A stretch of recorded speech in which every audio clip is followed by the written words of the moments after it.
Bonjour à toutes et à tous et bienvenue aujourd'hui chez Honda Suisse qui a la gentillesse de nous prêter cette magnifique Honda CBR RRR pour une durée de 1 mois pour un essai routier.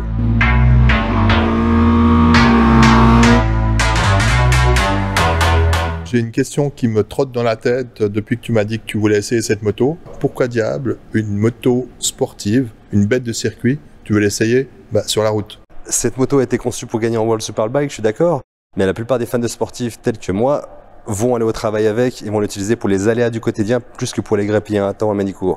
Il fallait quand même vérifier si la patte de CBR, la marque de fabrique de la CBR, donc ce côté justement moto facile, moto utilisable au quotidien, était resté dans l'ADN et c'est justement pour ça que nous l'avons en moins et que nous en pourrons essayer.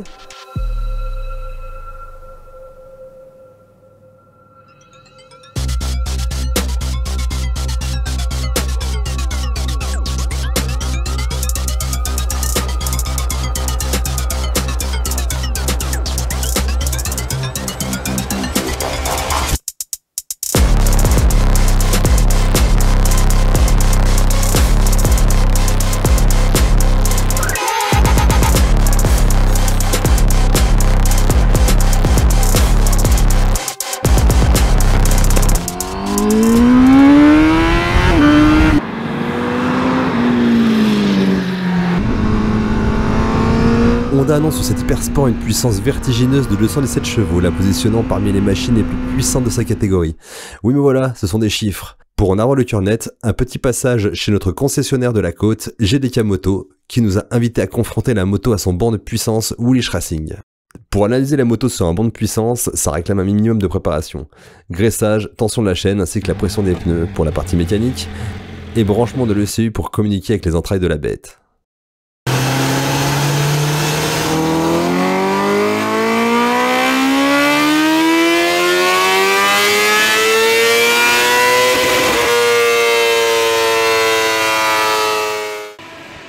Elle a des trous là, hein.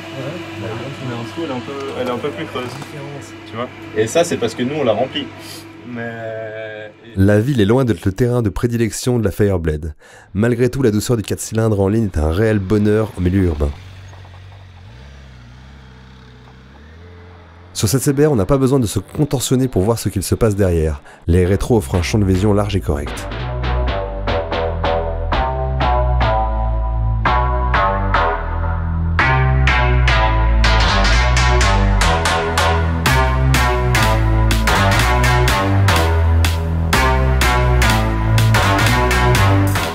L'éclairage est incontestablement le point fort de la RRR.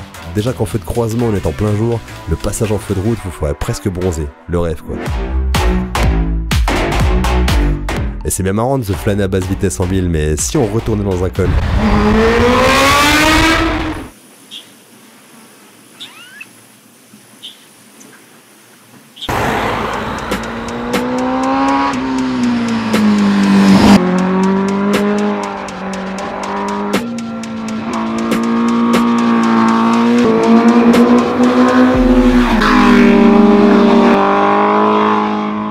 Franchement, c'est confortable à conduire. Le mot qui ressort le plus sur cette moto-là, malgré tous les efforts qui ont été faits par Honda pour réussir à en faire une bête de guerre, sur route, moi je la trouve super confortable. C'est sur la position du réservoir super plate, il permet, comme là d'ailleurs, deux déhanchés de tendre mon bras. Sur le guidon bien large.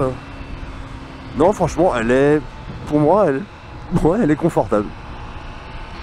Oh là là, puis surtout, écoutez-moi ce bruit moteur, quoi. Je trouve qu'Honda a vraiment beaucoup travaillé sur son échappement. Dès que la vanne s'ouvre, dès qu'on arrive aux alentours de 70 km/h, écoutez-moi ça. On va mettre un petit coup la première pour profiter un peu mieux de cette symphonie.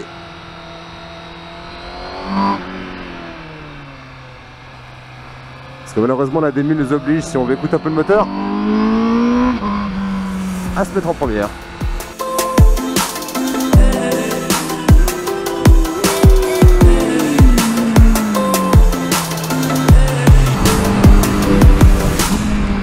Elle reste en moins très précise et vraiment rassurante, malgré les RS11 qui n'aiment pas forcément la température actuelle. Même dans les changements d'engrais pile, la moto reste stable et sereine.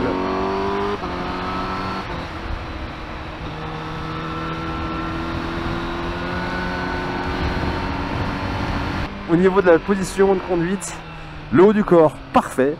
Mais au niveau des jambes, je trouve que je suis un poil... Ouais, non, c'est...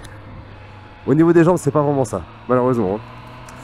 Mais bon, faut bien trouver des défauts à ces machines. Cette moto reste et on retrouve la patte et l'identité Honda sur chaque chose de cette moto, même au niveau gaz.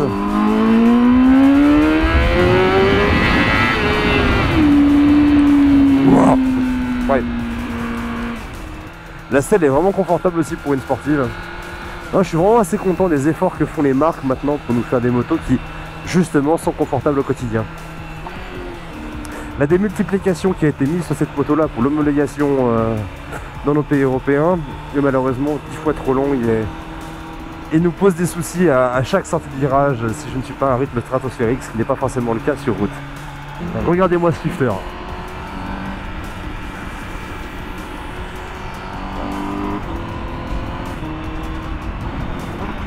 Une perfection, il répond au doigt et à l'œil, très léger.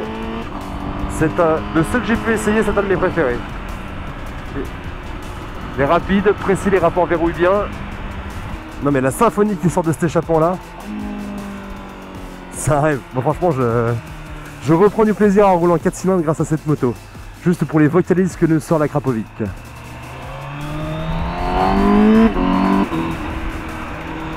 On approche de la fin de cet essai et pour répondre à ta question que tu m'as posée au début, Jérôme, est-ce que cette CBR a sa place sur nos routes? La réponse pour moi est oui.